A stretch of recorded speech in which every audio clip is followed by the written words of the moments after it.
Shalom. Bapak Ibu Saudara yang terkasih dalam Tuhan, pagi hari ini kita akan melanjutkan pembacaan firman Tuhan dari Ibrani pasal yang kedua.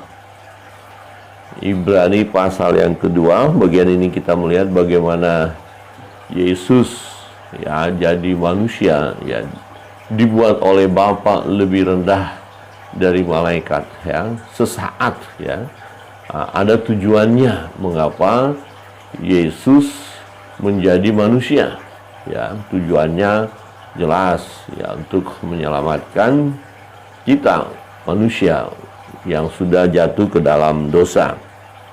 Di ayat 5 firman Tuhan berbunyi demikian, 5, 6 dan seterusnya. Saya akan membaca ayat yang kelima.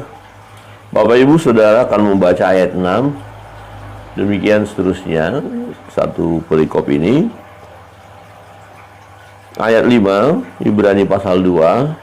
Sebab bukan kepada malaikat-malaikat telah ia taklukkan dunia yang akan datang, yang kita bicarakan ini.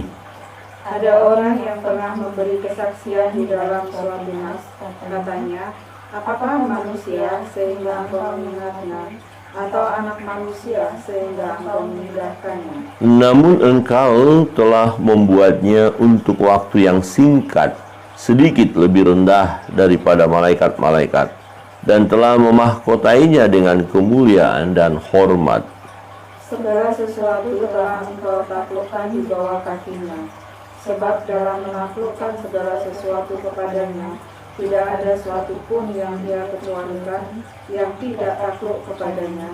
Tetapi sekarang ini belum kita lihat bahwa segala sesuatu telah ditaklukkan kepadanya. Tetapi dia yang untuk waktu yang singkat dibuat sedikit lebih rendah daripada malaikat-malaikat, yaitu Yesus.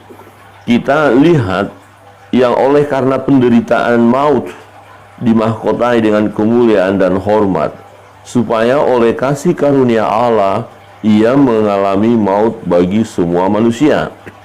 Sebab memang sesuai dengan keadaan Allah yang baginya dan olehnya segala sesuatu dijadikan, yaitu Allah yang membawa banyak orang kepada kemuliaan, juga menyempurnakan Yesus yang memimpin mereka kepada keselamatan dengan penderitaan. Sebab ia yang menguduskan dan mereka yang dikuduskan, mereka semua berasal dari satu. Itulah sebabnya ia tidak malu menyebut mereka saudara. Katanya, aku akan memberikan namamu kepada saudara-saudaraku dan memuji-muji engkau di tengah-tengah jemaat. Dan lagi aku akan menaruh kepercayaan kepadanya. Dan lagi sesungguhnya inilah aku dan anak-anak yang telah diberikan Allah kepadaku. Karena anak-anak itu adalah anak-anak dari darah dan daging, maka ia juga menjadi sama dengan mereka dan mendapat bagian dalam keadaan mereka, supaya oleh kematiannya ia memusnahkan dia, yaitu iblis yang berkuasa atas maut. Dan supaya dengan jalan demikian ia membebaskan mereka yang seumur hidupnya berada dalam perhambaan oleh karena takut kepada maut. Sebab sesungguhnya bukan malaikat-malaikat yang ia kasihani, tetapi keturunan Abraham yang ia kasihani. Itulah sebabnya maka dalam segala hal ia harus disamakan dengan saudara-saudaranya, supaya ia menjadi imam besar yang menaruh belas kasihan dan yang setia kepada Allah untuk mendamaikan dosa seluruh bangsa. Sebab oleh karena ia sendiri telah menderita karena pencobaan, maka ia dapat menolong mereka yang dicobai. Amin. Demikian jauh pembacaan firman. Bapak Ibu Saudara yang terkasih dalam Tuhan, kita melihat bahwa Yesus yang adalah Allah datang ke dunia menjadi manusia, dikatakan lebih rendah, sedikit lebih rendah dari malaikat. Ya, sedikit dalam waktu yang singkat. Nah, mengapa Yesus datang ke dunia? Ya, dia yang adalah Allah menjadi manusia. Ya, saudara yang terkasih dalam Tuhan, kita melihat kalau kita lihat di ayat 9 ya, tetapi dia yang untuk waktu yang singkat dibuat sedikit lebih rendah daripada malaikat-malaikat, yaitu Yesus. kita lihat yang oleh karena penderitaan maut dimahkotai dengan kemuliaan dan hormat supaya oleh kasih karunia Allah ia mengalami maut bagi semua manusia. Jadi dia, Allah, datang ke dunia menjadi manusia. Yesus yang adalah Tuhan dibuat oleh Bapa lebih rendah sedikit dari malaikat. Jadi dia jadi manusia. Nah, keadaan dengan manusia inilah dia bisa dikenakan oleh Allah Bapa penderitaan itu. Jadi oleh kasih karunia Allah ia mengalami maut bagi semua manusia. Jadi kalau Yesus tidak datang ke dunia jadi manusia, maka dia tidak akan mengalami maut itu. Nah, jadi yang mengalami maut itu adalah tubuh insani daripada Yesus, yaitu manusia itu. Nah, manusialah yang bisa merasakan maut itu, merasakan penderitaan itu. Kalau Allah tidak akan mungkin merasakan maut, merasakan penderitaan. Dia adalah Allah, Sang Pencipta. Jadi supaya maut itu dapat ditanggung oleh Yesus, karena hanya dia yang bisa menanggungnya, manusia lain tidak bisa, karena dibutuhkan satu pribadi yang sempurna. Manusia yang sempurna siapa? Yaitu Yesus. Nah, dia datang ke dunia dibuat oleh Allah Bapa sedikit, dalam waktu yang singkat dikatakan sedikit lebih rendah dari malaikat-malaikat. Jadi dia jadi manusia, posisinya lebih rendah dari malaikat. Nah, tujuannya apa? Supaya oleh kasih karunia Allah ia mengalami maut bagi semua manusia, supaya dengan keadaannya sebagai manusia itu, maut itu menghampiri dirinya, atau maut itu baru bisa berkuasa atas dirinya sebagai manusia. Jadi dengan dirinya Yesus sebagai manusia, di situ baru maut itu bisa berkuasa, baru maut itu bisa menghampiri dia, begitu dan dia mengalami itu. Nah, Yesus mengalami menerima maut itu, merasakan untuk menanggung dosa, atau maut itu sebenarnya untuk banyak saudara dikatakan, untuk manusia yang lain. Tapi Yesus menerima itu supaya ditaklukkannya maut itu. Jadi 10, sebab memang sesuai dengan keadaan Allah yang baginya dan olehnya segala sesuatu dijadikan, yaitu Allah yang membawa banyak orang kepada kemuliaan, juga menyempurnakan Yesus yang memimpin mereka kepada keselamatan dengan penderitaan. Jadi dengan penderitaan Yesus, dengan maut yang ditimpakan kepada Yesus, itu membawa keselamatan kepada umat manusia. Sebab ayat 11, sebab ia yang menguduskan dan mereka yang dikuduskan, mereka semua berasal dari satu, itu sebabnya ia tidak malu menyebut mereka saudara. Saudara yang terkasih dalam Tuhan, Yesus datang ke dunia menjadi manusia. Nah, karena yang mau diselamatkan itu adalah manusia.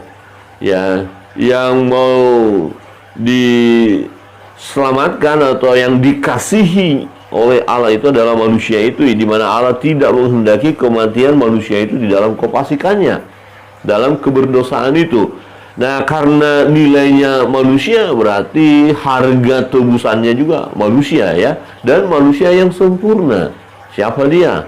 Tidak ada manusia yang sempurna yang proses kelahirannya melalui hubungan suami istri. Tidak ada yang sempurna, pasti dia sudah lahir dalam keadaan berdosa. Tetapi Yesus, dia adalah Allah yang dilahirkan oleh perawan suci Maria, perawan artinya tidak melalui hubungan suami istri, dan itu adalah pekerjaan Roh Kudus, karya Roh Kudus.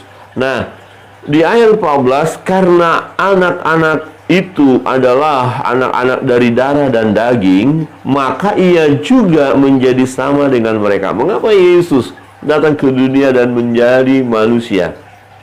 Ini karena anak-anak itu, karena manusia itu.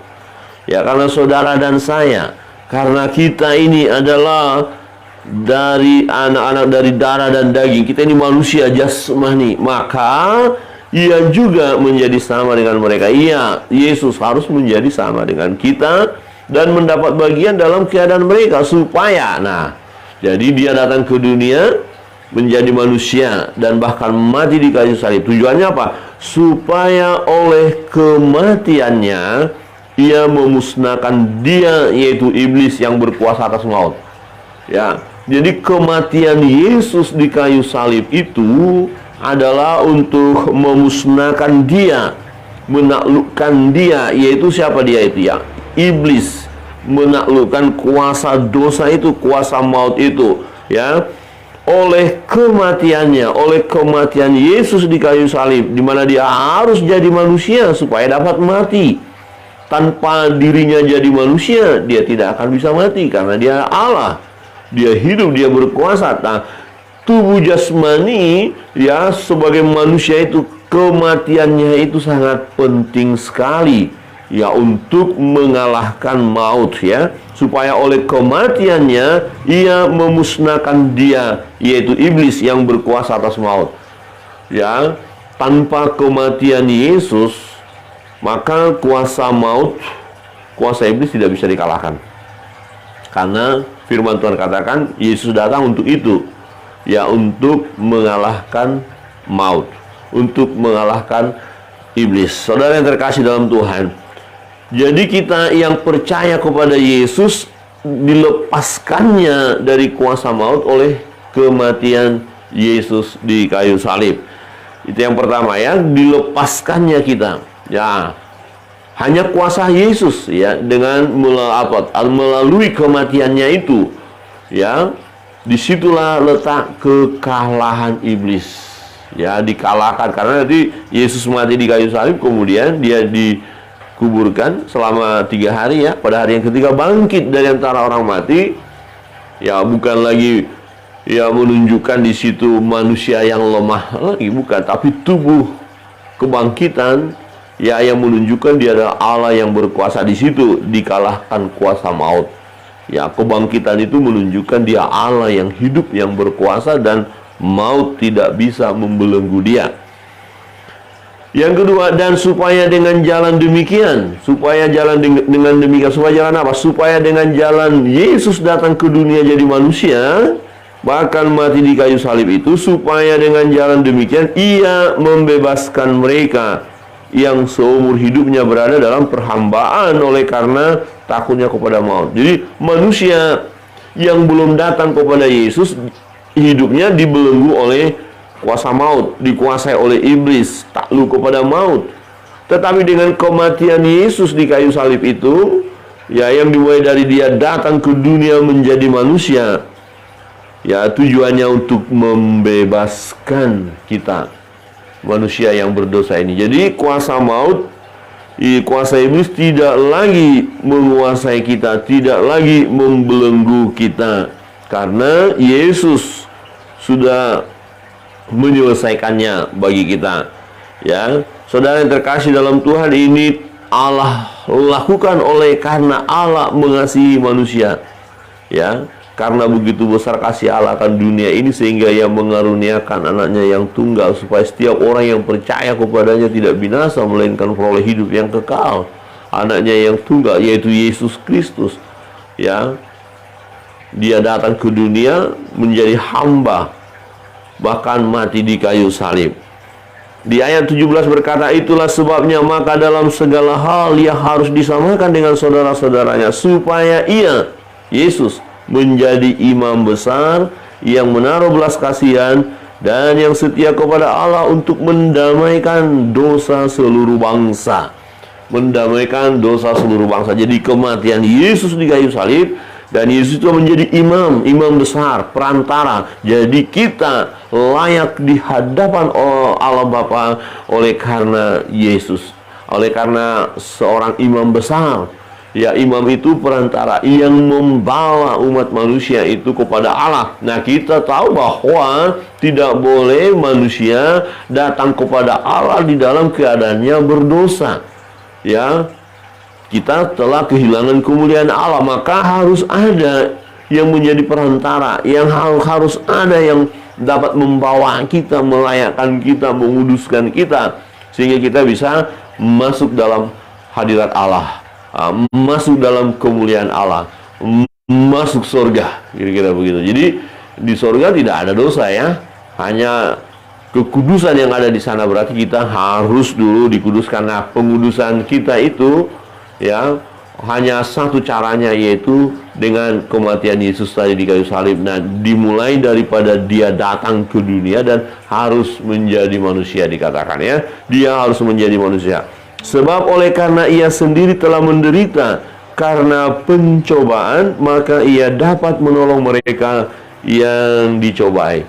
Saudara yang terkasih dalam Tuhan, dikatakan bahwa Yesus adalah imam besar kita, tidak hanya semata perantara, tapi dialah sendiri menjadi kurban itu, dan dia dapat merasakan pencobaan yang kita alami, dapat merasakan penderitaan yang kita alami, dapat merasakan apa yang kita rasakan, sehingga dia sanggup menolong kita.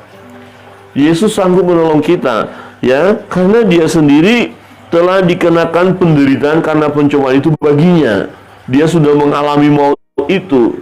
Ya, dengan dia mengalami maut itu, tujuannya untuk menaklukkan maut itu. Ya, untuk menaklukkan maut itu. Kira-kira gini, ada binatang buas yang sengatnya mematikan. Ya, sengatnya mematikan, maka sebenarnya binatang buas ini akan menyengat orang lain. Kalau disengat pasti mati. Ya, kemudian supaya orang-orang lain jangan disengat, nah Yesus ya menerima sengatan itu gitu. Jadi Yesus disengat oleh maut itu. Ya, karena dia manusia yang dapat merasakan penderitaan, ya sengatan itu juga mengenai dia dan akhirnya dia mati. Ya, mati. Tetapi ya di hari yang ketiga dia bangkit, ternyata sengatnya itu untuk Yesus tidak membawa dia kepada kematian yang abadi.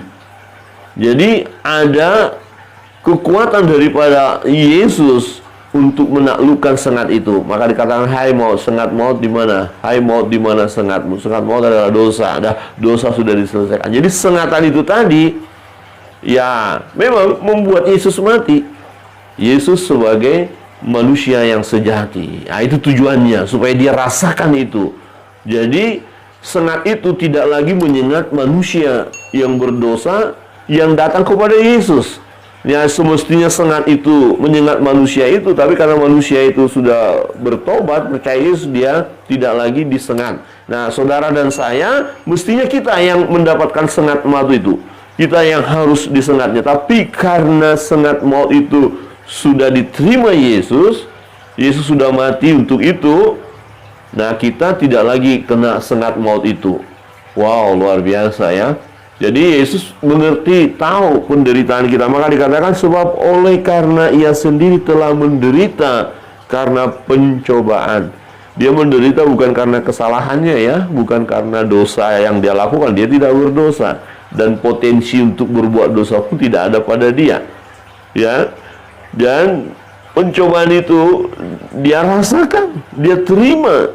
Maka dengan demikian ia dapat menolong mereka yang dicobai. Jadi kita bersyukur, tidak saja Tuhan Yesus datang untuk menyelamatkan kita, yang mati pasti masuk surga. Tidak hanya sekedar itu penting dan sangat penting. Tetapi juga selagi kita hidup, kita menghadapi berbagai pencobaan, berbagai masalah, berbagai penderitaan, berbagai tantangan. Nah, dia ada untuk kita. Amin. Dia sanggup menolong kita, ya. Maka dikatakan, maka ia dapat menolong mereka yang dicobai, menolong kita yang masih dalam keadaan lemah, terbatas ini, ya, yang masih harus bergumul, harus menghadapi berbagai tantangan. Jangan takut, jangan khawatir. Tuhan beserta kita, Yesus menyertai kita, dan dia sanggup menolong kita. Kiranya kebenaran firman Tuhan menolong kita, menguatkan iman percaya kita, dan kita terus setia kepada dia, mengiringi Yesus keputusan kita. Kita bersyukur, mati pasti masuk surga, karena masalah dosa itu sudah Yesus selesaikan di kayu salib, yang akan kita peringati minggu depan. Dan untuk itu dia datang mengalahkan maut itu, sengat maut sudah dikalahkan, ditaklukkan.